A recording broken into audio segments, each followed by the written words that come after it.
म्हणारे सकळ, तेने माया जाळ तुटतील.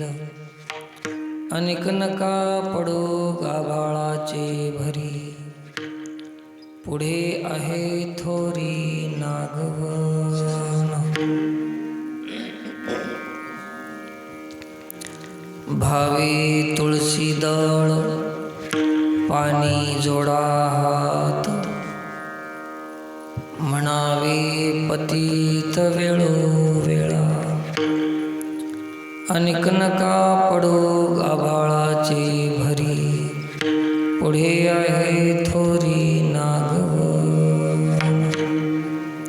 तुका म्हणे हात कृपेचा सागर, नामासाठी पार पाववील. अनेक नका पडो गाभाळाचे भरी, पुढे आहे थोरी नागवन. पांडुरंगा करुण प्रकट,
मनोजवं मारुततुल्यवेगं, जितेन्द्रियं बुद्धिमतां वरिष्ठं. वातात्मजं वानरयूथमुख्यं, श्रीरामदूतं शरणं प्रपद्ये. महायोगपीठे तटे भीमरथ्या, वरं पुण्डरीकाय दातुं मुनिं. समागत्य तिष्ठं तमानन्दकन्दं, परब्रह्मलिङ्गं भजे पाण्डुरङ्गम्.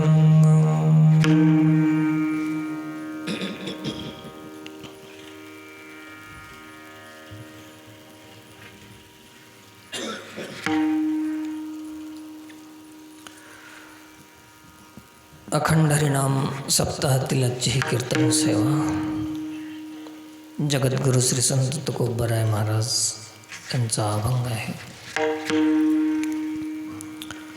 श्री गुरुचं स्मरण वंदन करून उपस्थित समस्त भाविकांनाही प्रणाम आहे.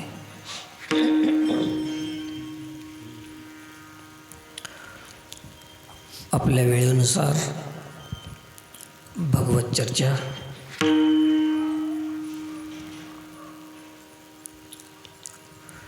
जगद्गुरु तुकोबराय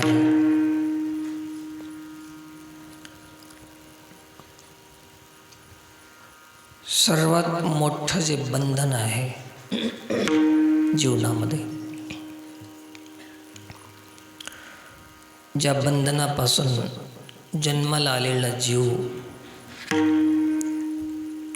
मुक्त होण्यासाठी उपाय काय आहे? जेवढे जन्माला आलेले जीव आहेत ते सगळे बंधनामध्ये जन्म म्हणजेच बंधन आहे. आणि आता आपणाला त्या बंधनातून सुटायचं आहे.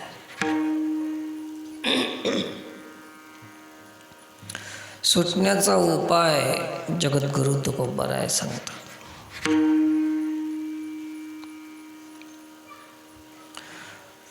बांधून घेण्यासाठी उपाय सांगायची गरज नाही, जीव स्वतः बांधून घेतो. अज्ञान जीवाचं हे बंधनाला कारण आहे, स्वतःच बांधून घेतो. वाईट करणं, भांडण करायचं असेल, विवाद करायचं असेल, काही वाईट करायचं असेल तर याच्यासाठी शाळेमध्ये काही धडा वगैरे काही नसतो, शिकविलेलं काही नसतं. निंदा करायची काही ट्रेनिंग घ्यायची नसते. हे आपोआप जीवाचा स्वभाव आहे, हे सहज येते माणसाला, काही नाही. जेवढं हे वाईट करणं आहे तेवढं खाली येणं आहे. खाली येण्यासाठी काही जड जात नाही, काही कठीण नाही. पतन करून घ्यायचं तर काहीच अवघड नाही. आपल्या इकडं माळं खूप आहेत. चिंचलपूर तर सगळ्या माळाच्या मधलंच गाव आहे. उंच माळावर जाओ, एक मोठा दगड तिथून ढकलून द्याव.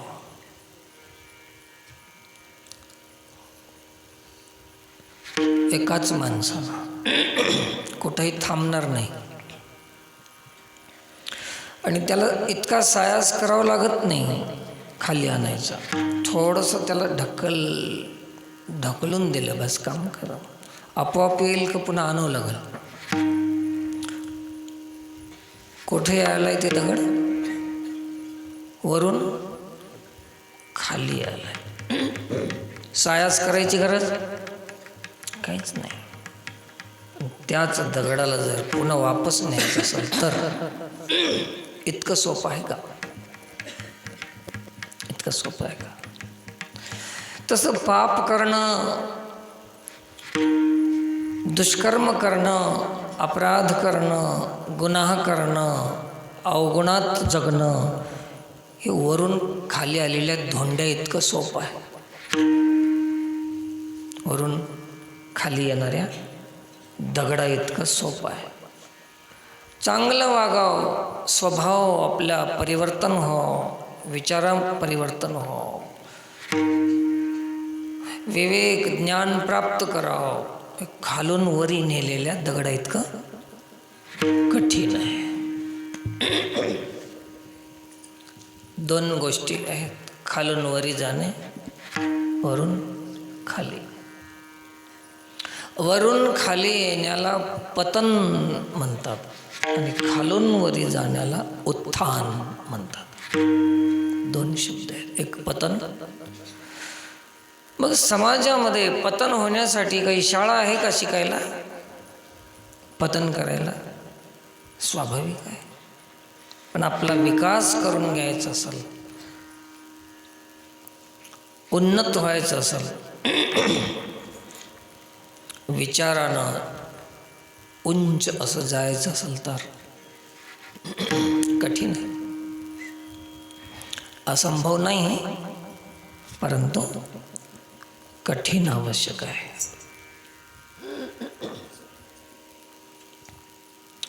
मग हे सप्ताह जे आहे की नाही, हे खालून वरी घेऊन जाण्यासाठी आहे. वरून खाली येण्यासाठी संसार आहे, खालून वरी जाण्यासाठी सप्ताह आहे. कठीण असलं तरी गरज आहे, त्याची आवश्यकता आहे, आवश्यक आहे. कठीण आहे म्हणून सोडून देता येत नाही. एक हातभर का होईना वरी घेऊन जात राहू ना, थोड्यानं. एकदाच नाही जाणार. असं हे सप्ताह आहे. सप्त्याचं प्रयोजन समजलं की सप्ताह म्हणजे कशासाठी आहे? खालून वर जाण्यासाठी आहे. आणि जर गेला असेल कोणी तर त्याचा सप्ताह झाला, आणि जात नसाल तर ते सप्ताह नवस त्याच्यासाठी तर ते सप्ताहच नाही.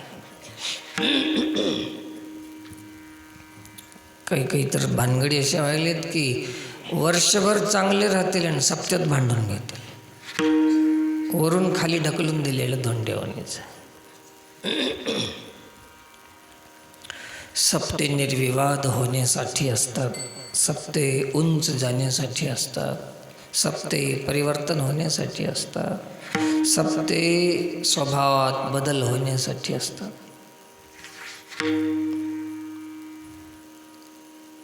बदलण्यासाठी सप्ताह करणं वेगळं आणि बदला घेण्यासाठी सप्ताह करणं वेगळं.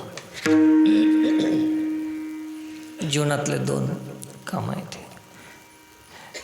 एक बदलण्याची अपेक्षा असा का बदला घेण्याची अपेक्षा असा. बदला घेण्याची अपेक्षा संसार आहे आणि बदलण्याची अपेक्षा परमार्थ आहे. कठीण असलं तरी आवश्यक आहे.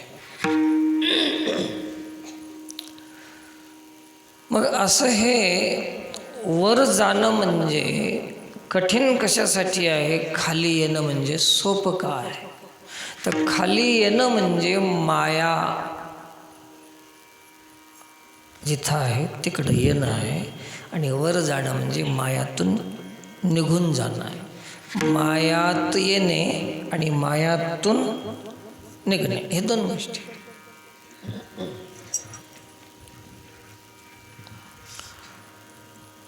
जीवाचा उद्धार केव्हा होते? तर मायातून निघल्यावरच. पतन होणं म्हणजे मायेत येणं. पुन्हा जन्म मरणाची चक्कर आहे. पुन्हा काय काय व्हावं लागते अजून. गाढव, कुत्र, मांजर, उंदीर, 84 लाख योनी फिरो. थोडासा प्रयत्न जर आपण करणं गेलं तर जास्त बेजार व्हावं लागते, आणि जास्त बेजार झालं तर आता याच्यासाठी जर आपण जास्त जोर काढला तर 84 लाख योनीची बेजारी चुकून जाते. आता बेजार होऊ नये म्हणलं तर पुन्हा लई बेजार व्हावं लागते. 84 लाख योनी पशु पक्षी प्राणी होत, आणि आता थोडं बेजार झालं की एवढी बेजारी चुकून जाते. म्हणून प्रत्येक जीवाला गरज आहे प्रयत्न करायची. थोडंसं सोसून घ्यावं लागेल.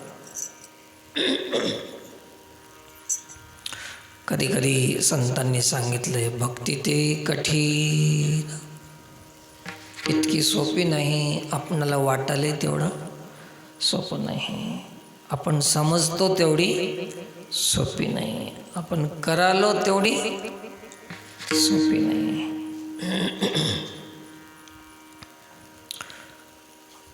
आपलं म्हणणं की कीर्तन करणं म्हणजे भक्ती करणं. भक्तीचा विषय बोलणं आहे, भक्ती करणं नाही. भक्तीविषयी बोलणं चालू आहे, भक्ती करायचं तर वेगळंच राहिलं. आणि बोलणं सर्वांनाच येते, असं कोणी येडं नाही की ज्याला बोलता येत नाही. भक्तीचं परमार्थाचं कोण बोलत नाही. ब्रह्मज्ञान कोण सांगत नाही. सर्वे ब्रह्म वदिष्यन्ति, सर्वच ब्रह्मज्ञान सांगतात. परंतु त्या ब्रह्मस्थितीमध्ये कोणीही टिकून राहत नाही. बोलतात ब्रह्मज्ञान, राहतात विषयामध्ये आसक्त राहतात. ब्रह्माचंच बोलाव आणि ब्रह्मस्थितीमध्ये टिकून राहावं, त्याला ब्रह्मनिष्ठ असं नाव आहे शास्त्रामध्ये. ब्रह्माचंच ज्ञान सांगावं आणि ब्रह्मस्थितीमध्ये टिकून राहावं. विषयात आसक्त होऊ नये, ते ब्रह्मनिष्ठ आहे. बोलायचं ब्रह्मज्ञान, राहायचं विषय, हे ब्रह्मज्ञान नाही, हे ब्रह्मज्ञान आहे. कोणतं ज्ञान? ब्रह्म. हे सगळ्या लोकांनी आपले नावं ठेवून दिले महाराज लोकायला. ब्रह्मनिष्ठ, वैराग्यमूर्ती, फलानं बिस्तानं, त्यागमूर्ती, काही काही साधक हृदय, किती काय काय नाव, लई नाव राहतात. काय बरेच नाव आहेत त्याच्यामध्ये. कीर्तन केसरी, वेदांत वाचस्पती, अजून काही आहेत का ध्यानात तुमच्या? शास्त्रीय आणि हे डिग्र्या सगळ्या लावलेल्या आहेत. हे आम्हाला बरं वाटते, असं म्हणलं की चांगलं वाटते. मला बरेच लोक वैराग्यमूर्ती, त्यागमूर्ती म्हणतात. मला बघू बघू म्हणतात आणि खुश करायसाठी. आम्हाला माहीत आहे ना, हे एक आपण जसं आडनाव असतात ना, तसं होऊन गेलं होतं हे. असं याच्यात काही दम नाही त्या शब्दामध्ये. हरिभक्तीपरायण, हरीच्या भक्ती करण्यामध्ये परायण असं नाव आहे ना. हरीची भक्ती कोण करायला? हरीच्या भक्तीत कोण स्थित आहे? आम्हाला भजन, नामस्मरण, अभंग हे तुकोबरायचंच घ्यावं लागते. त्याला इलाज नाही, संप्रदायाचा नियम आहे. पिक्चरच्या गाण्यावर कीर्तन थोडंच होणार आहे. परंतु तेच आधार घेऊन बोलावं लागते. परंतु ज्याच्यासाठी अभंग केला होता संतांनी, ते अभंग त्याच्यासाठी आम्ही वापरत नाही. ज्याच्यासाठी अभंग केला आणि त्याच्यासाठी त्या अभंगाचा आपण वापर केला तर हरिभक्ती पराय. मग सांगा आता काय करावं? धनासाठी आम्ही अभंगाचा उपयोग केला, धनासाठी, मानासाठी कीर्तनाचा उपयोग केला, संपत्तीसाठी आम्ही कथेचा उपयोग केला. उपयोग नाही, विक्रय केला. काय केला? ज्ञानाचा विक्रय, कथेचा विक्रय, कीर्तनाचा विक्रय, कलेचा विक्रय. विक्रय म्हणजे विकणे, विकायचं. हे विकण्यासाठी नव्हतं, उद्धारासाठी होतं, तरुण जाण्यासाठी होतं, माया जाळातून सुटण्यासाठी होतं कीर्तन. मायात फसण्यासाठी, ज्या कीर्तनानं मायातून मुक्त होता येते तेच कीर्तन आम्ही मायात फसण्यासाठी वापर करतो. आम्ही किती मूर्खपणा आहे, किती मूढता आहे, किती अवघड आहे. सांगा, आमच्या या परमार्थाचा योग्य वापर झाला का गैरवापर झाला?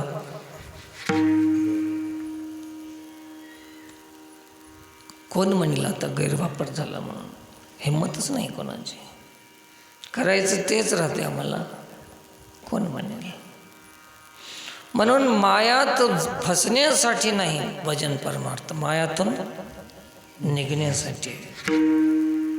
त्याने मायाजाळ तुटतील की त्याने मायाजाळ मजबूत होतील. आमच्या कीर्तनानं आम्ही काय केलं? माया अजून मजबूत केली, अजून हे धन संपत्ती पसारा वाढून त्याच्यामध्ये फसून मजबूत केली की तुटली. समजते ना.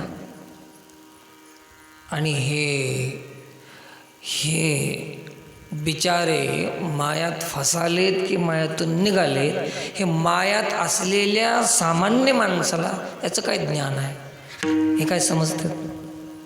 याला काय माहिती आहे? नाव देऊन टाकतात आम्हाला हरिभक्ती. कशामुळे नाव देतात? हे आम्ही सगळे मायातलेच आहो, त्याच्यामुळे आम्हाला हे माहीत आहेत की बाहेर आहेत हे आम्हाला कळत नाहीत. तुम्हाला कळतील, तुम्ही बी थोडं मायातून बाहेर निघल्यावर कळलं की बिचारा महाराज फसाला आहे की मुक्त व्हायला आहे, काय व्हायला याचं नंतर कळलं तुम्हाला. आता काय कळणार? असे सप्ते करून कीर्तन ऐकून काय समजणार आहे? नाही समज. थोडं तरी मायातून बाजूला निघून पाहिलं ना, मग लक्षात येईल. तर हे एवढं कठीण आहे जरूर, परंतु निघणं बी अति आवश्यक आहे. म्हणून हे सप्ते आहेत, कीर्तन आहेत. तर काय करावं? याच्यासाठीच भजन करावं. आणि याचं प्रयोजन तेच आहे, नामाचं. नामाचं प्रयोजन प्रपंच पसारा वाढवण्यासाठी नाही, नामाचं प्रयोजन आहे मायातून मुक्त होणे. अभंगाचं पहिलं. हरी हरी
तुम्ही सकळ.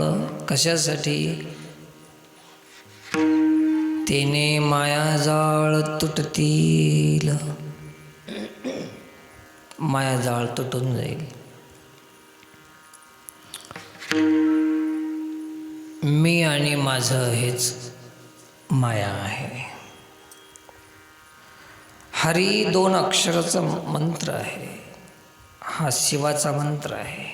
हरी हरी हरी हा मंत्र भगवान शंकराचा मंत्र आहे. त्यांनी जपलेला मंत्र आहे.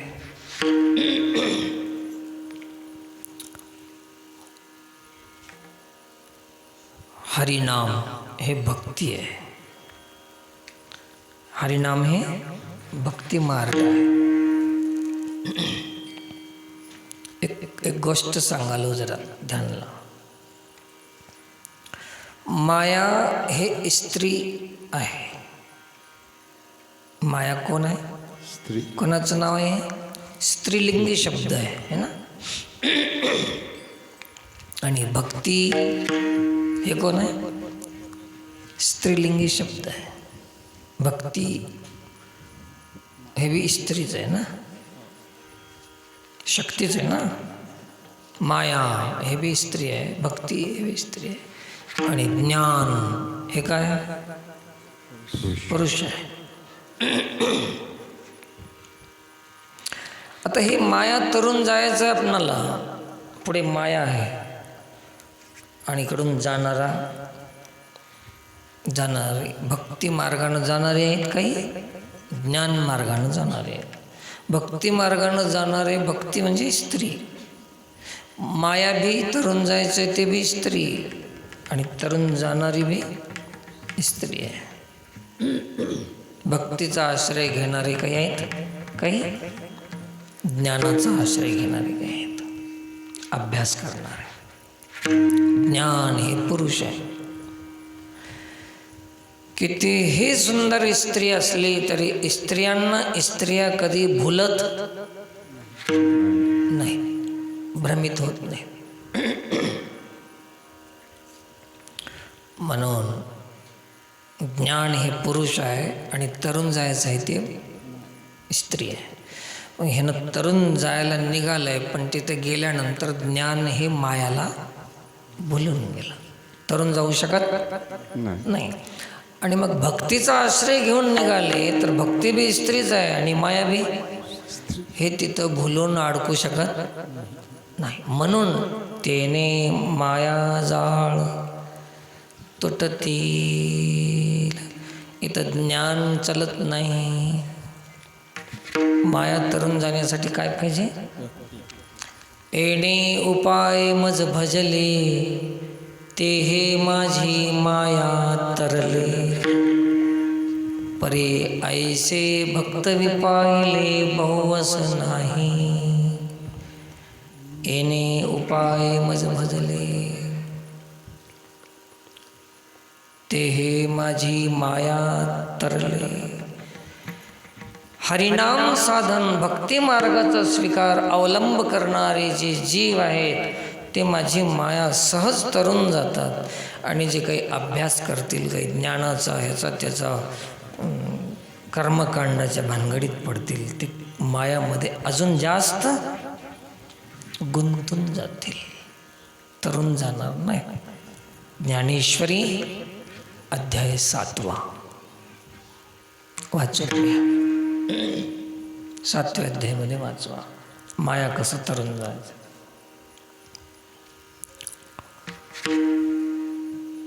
येणे उपाय मज भजले, ते माझी माया तरले. आहे की नाही? ते तरुण जातात, ते या उपायानं भजणार. तया ऐलीच थडी सरले, माया जळ. अलीकडंच ते हरिनाम घेणाऱ्यासाठी अजून एक दुसरी गोष्ट सांगतो. हरिनाम म्हणजे एक नाव आहे. पळून जाणाऱ्यासाठी पाणी आहे, नावेत बसून जाणाऱ्यासाठी पाणीच नाही. पाणी आहे पण पाण्याचा संबंध नाही ना. मग कोणतं सोपं, पळून जाणं की नावत जाणं? ज्ञान म्हणजे स्वतःच्या बुद्धीचा उपयोग घ्यावा लागते, म्हणजे स्वतःच्या बळावर जाणं आहे. आणि भक्ती म्हणजे शरणागत, एका नावेमध्ये समर्पित होणं, बसून जाणं. देवा मी तुझा आहे, बस तुला मी समर्पित झालो, शरणागत आहे मी तुझा. आणि ज्ञान म्हणजे मी माझ्या बुद्धीनं असं तरून जाईन, तसंच शहाणपणानं करून जाईन, ह्याच्यात अडकणार नाही, त्याच्यात. हे सगळं बुद्धीचा वापर करणं आहे. कोणतं सोपं जाते हो? पळून जाणं की नावत बसून जाणं? नावत बसून जाणं. मग बुद्धीचा शहाणपणा लावा परमार्थामध्ये का देवाला शरण जावं? जे देवाला शरण जातात ते हरिनामाचा आश्रय घेतात, नाहीतर हरिनाम घेत नाहीत. म्हणून ते तरुण जाणं शक्य नाही. आणि तरुण जाण्यासाठी आपणाला नावेत बसून जायचं आहे, तर नावेत आपल्या आपण बसाव का वज सगळं वज गटोडे घेऊन बसाव नावेत? रिकामी बसाव की वज घेऊन बसाव?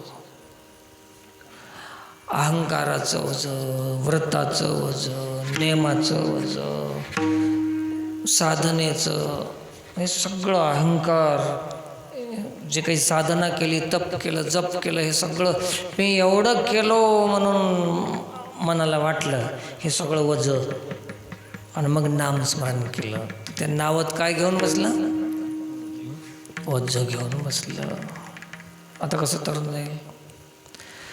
म्हणून हे जे ओझं आहे आपल्या मनावर संसाराचं, मी एवढा मोठा आहे, एवढा मोठ्या प्रॉपर्टीचा मालक आहे, हे सगळं ओझं हे गाभाळ आहे, गाभाळ. हे काही सत्य काहीच नाही. आणि नावेमध्ये जाणाऱ्याला बुडवायचं काम करणार आहे ते, तरुण जाणं शक्य नाही त्याला. हे गाभाळ किती त्रास देणार आहे ते. दिसतंय सत्य पण नसतंय सत्य ते, आणि फसिल्याशिवाय राहत नाही. म्हातारी होती, तिला 4 पोरं होते. ते म्हणाले तिच्या घरी राह, हे म्हणाले त्याच्या घरी राह. म्हातारीची बेजारी. म्हातारी 1, पोरं 4. कोण पोसाव तिला? कोणीच पोस नाही गेला. म्हातारी परदेशी, 4 पोरं असून कोणीच पोसणार तिला. मग तिने एक बुद्धीचा वापर केला थोडा. हळूहळू हळूहळू जाऊन जातेत एक पोत तयार केली, आणि त्या पोत्यामध्ये एक वस्तू भरून ठेवली, जडच्या जड अशी. आणि ती उशाला घेऊन झोपू लागली. तिचं तोंड शिवून टाकली, बांधून टाकली, झोपू लागली म्हातारी. पोरायनं म्हणले की म्हातारी उशाला घेऊन झोपाली, ही काय आहे? तिनं म्हणली ह्याच्यामध्ये चांदी आहे, सोनं आहे, पैसे आहेत. काय पोत्यामध्ये? चांदी, सोनं, पैसे आहेत. मग पोर मागं लागले, माय माझ्याकडे राह की तू. त्यानं म्हणते नाही नाही माझ्याकडे राह, मी माईला पोचणार आहो. माझं लई प्रेम आहे माईवर. माईवर प्रेम आहे कोणाचं? कोणाचंच नाही. मग 4 लोक जमा झाले आणि त्यांनी सांगितलं की असं भांडून घेऊ नका, तुम्ही काय करा, 1 वर्षामध्ये 4 भाग करा. 12 महिन्याचे किती होते? 3 चौक 12. 3 महिने तू पोस, 3 महिने तू, 3 महिने तू, 3 महिने तू, पुन्हा आणि वापस, आहे की नाही? असं पोसा. म्हातारी मेली, हे पोतं 4 जण वाटून घ्या. म्हातारी काही उशाचं पोतं काढणार, उशाला घेऊन झोपू लागली. असं करता करता आता त्या पोत्याच्या लालचीनं म्हातारीला चांगलं उंगळं खायला देऊ लागले. लवकर मरायची म्हातारी 2 दिवस वाढले तिचे, बरी झाली जरा. पण 1 दिवस आयुष्य संपलं, म्हातारी मेली. म्हातारी मेल्यावर म्हणले आता हे पोतं वाटून घ्यायचं. म्हणले गावातले माणसं बोलवा. गावातले प्रमुख लोक बोलून घेतले. पोत्याचं तोंड सोडलं ना, असं वतलं ते, बद वतलं. तर म्हातारीनं काय केली, गारगोटी भरून ठेवली आहे. गारगोटी ते रांगोळीचं पीठ बनेनात का, शिरगोळे, जडच्या जड घ्या वाटून आता, आणि त्याला दळून रांगोळ्या काढून घ्या.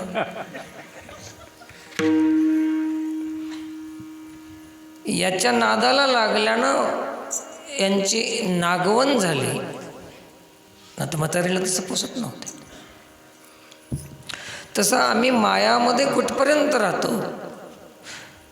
जसं म्हातारीनं गटोडं दाखवलं तसं माया तुम्हाला आम्हाला हे विषय दाखवते आणि त्याच्या नादानं आम्ही त्या मायेच्या भरी पडतो. आम्ही यालाच गाभाळ म्हणतात. आणि शेवटी त्या म्हातारीनं जशी धोका दिली तशी तुम्हाला आम्हाला माया एक दिवस धोका देणार आहे. अभंगाचं दुसरं चरण. आणखी नका पडू गबाळाचे भारी, आणखी नका पडू गबाळाचे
तेथे आहे थोरी किंवा पुढे आहे थोरी नागवन.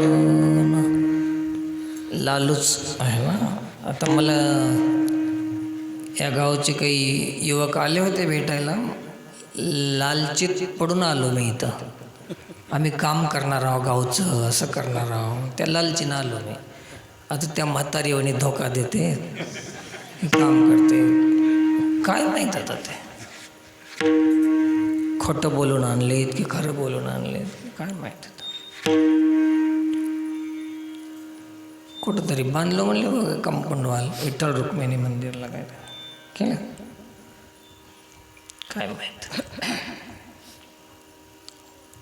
आता जाईना गेलो ना कुठं बी. आता कार्यक्रम करणं होत नाही. आता स्वास्थ्य ठीक राहत नाही आणि बिना कामाचे कार्यक्रम आता काय करायचं. काम तर नाहीच नाही, काम नाही ना धाम नाही, परंतु लोकांचं बोलणं तेवढं ऐकून घ्यावं लागतंय फुकटमध्ये. त्रास नाही ते त्रास होतो. त्याच्यासाठी आता काही गरज वाटत नाही आता माझी. तर दिलेत वचन देऊन आणलेत, काय करतील त्यांची इमानदारी. आणि असं सांगून आणलेत की पुढच्या वर्षी काम केल्याशिवाय आमंत्रण आम्ही देणार नाही असं सांगितलेलं आहे. तर तसंच करा, जसं बोलले ना तसंच ठेवा, हरकत नाही. काम दाखवा, सत्य बोला, सत्य चाला. काय ते यथासत्य बोला, चाला. समर्थ शब्द आहेत, त्या पद्धतीनं चालायचं आहे, भक्ती मार्गानं जायचं आहे. आपलं कल्याण आहे, आपला उद्धार आहे. अनेक कामं करण्याची संधी देवानं दिलेली आहे आणि ते सामर्थ्य आपणाला देवानं दिलेलं आहे. आपण जर ते नाही केलं तर ते सामर्थ्य बी आणि आपली संधी बी निरर्थक होऊन जाईल ना, आयुष्य संपून जाईल. तर एक दिवस पश्चाताप होईल की एवढं आपल्यामध्ये क्षमता होती पण आपण काही करू शकलो नाही, गावासाठी काहीच केलो नाही, असं मनीत जीव जाईल. दुःख होईल ना जीवाला. शेवटी सगळे जाणारच आहेत. जाण्याच्या आधी काहीतरी आपला उपयोग करून घ्यावा असं आमचं मत आहे. सर्वांना जावंच लागतंय. आता परवाच एक शक्तिपीठ जे आहे माहूरगड, आपल्या भारत देशानं एक विभूती गमावली. काल का परवा दिवशी असे काही अशा विभूत्या जर देशातून निघून गेल्या तर त्यांची रिक्त जागा भरून निघणे शक्य नाही. गेले दिगंबर ईश्वर विभूती, राहिल्या त्या कीर्ती जगा माझी. निघून जातात. आहेत तोपर्यंत उपयोग घ्यावा ना, काम करून घ्यावं, आपला बी उपयोग करून घ्यावा असं सर्वांना विनंती आहे. आणि आपला वेळ वाया जाऊ देऊ नका, आपले पैसे वाया जाऊ देऊ नका, आपले खर्चे वाया जाऊ देऊ नका. किती खर्च लागते, किती वेळ जाते. एवढे माणसं बसून आहेत, त्यांचे 2-2 तास रोजचे चाललेत. किती वेळ महत्त्वाचा आहे ना. ऐकायला बसते. कोण्या गावाहून आलेत, त्यांचं डिझेल पेट्रोल चाललं आहे, सप्त्यामध्ये याचा खर्च चालला आहे गावामध्ये. उपयोग काय त्याचा? काही उपयोग होत नाही, फुकट जातील ना सगळे. तर काही काम झालं पाहिजे असा प्रयत्न आपण सर्वांनी करायला पाहिजे. तरुणांनी संघटित राहावं, व्यसनमुक्तीचा प्रयत्न करावा, गावाच्या विकासासाठी, गावाच्या कल्याणासाठी प्रयत्न आपण सर्वांनी करावा. अनेक उपक्रम आहेत गावामध्ये, स्मशानभूमी आहे, शाळा आहे, हे सगळ्या गोष्टी आपल्यावरच अवलंबून आहेत. तरुणांवर प्रत्येक गोष्टीवर ध्यान द्या. स्वच्छता अभियान आहे, अनेक गोष्टी आहेत. सामाजिक सेवा सुविधा आपल्या गावामध्ये झाली पाहिजे. अर्थात मंडप झाला पाहिजे, त्याच्यामध्ये लग्न गावातले लागले तर आपले बाहेर जाणारे 5-50 हजार एका माणसाचे बचत होतील. असे लाखो रुपये बचत होतील. आणि असे लाखो रुपये अनेक वर्षामध्ये करोडो रुपये आपले बचत होतील. तर गावाचा विकास म्हणजे काय? गावातले पैसे बाहेर खर्च होतात कशाच्या नावानं, ते थांबविणं म्हणजेच गावाचा विकास आहे. गावाचा विकास म्हणजे तुम्ही गावाला काही द्यायचं का? गावाला काही देऊ नका, पण गाव जे बाहेर द्यायला आहे त्याला थांबवा, हेच गावाचा विकास. दुसरा कोणता विकास? कोणाला काही द्यायचे आहेत का 10-5 रुपये? ज्याचे त्यांना मेहनत करून खाणार आहे, परंतु बाहेर जाणारं जे काही धन आहे ते थांबलं पाहिजे. याच्यामध्ये स्वदेशी विषय बी आहे. आता काही तसं भारतभर चालू आहे विषय, काही जसं संघाच्या वतीनं तो विषय सांगितला जातो की बाबा स्वदेशी वस्तूचा वापर करा. जसे चायना आहे, अमेरिका आहे, अशा वस्तू आपण भारतामध्ये विकत घेतो.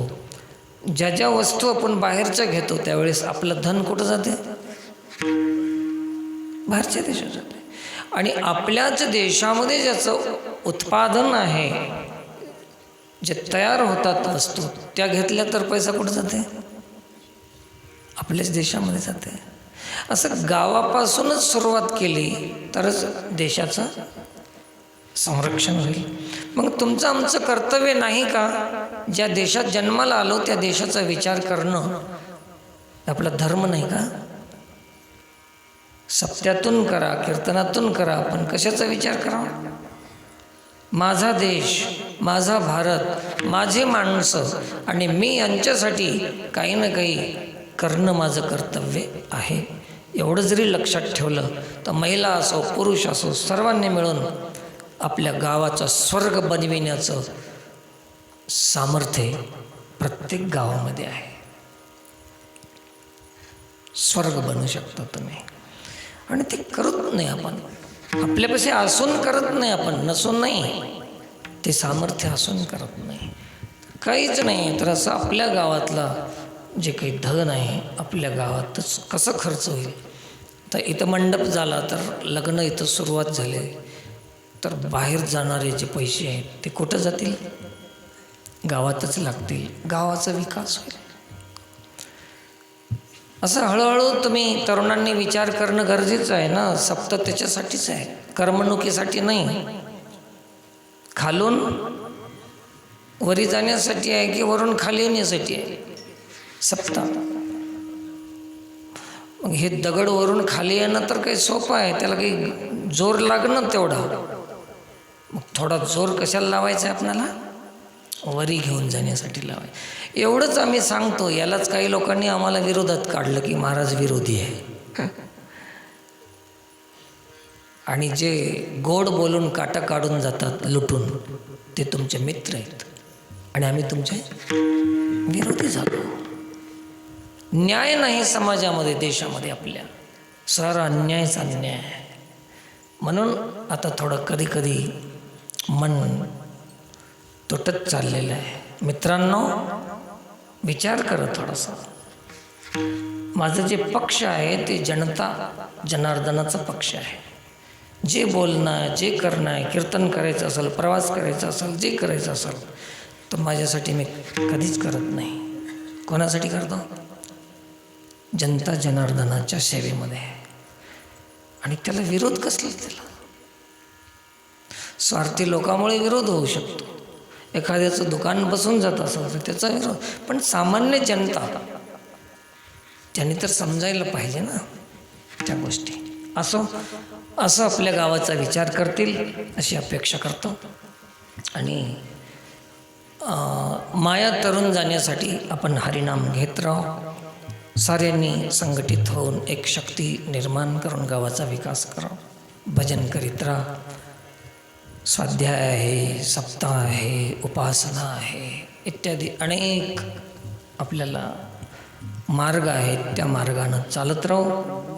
सर्वांनी मिळून एक गती आपणाला, आपल्या गावाला, आपल्या समाजाला द्यायची आहे.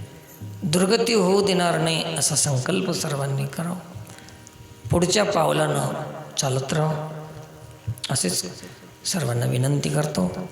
आणि झालेली सेवा भगवतचरणी समर्पित करून सेवेला पूर्णविराम. जास्त वेळ न घेता संक्षिप्त समाचार म्हणतात ना,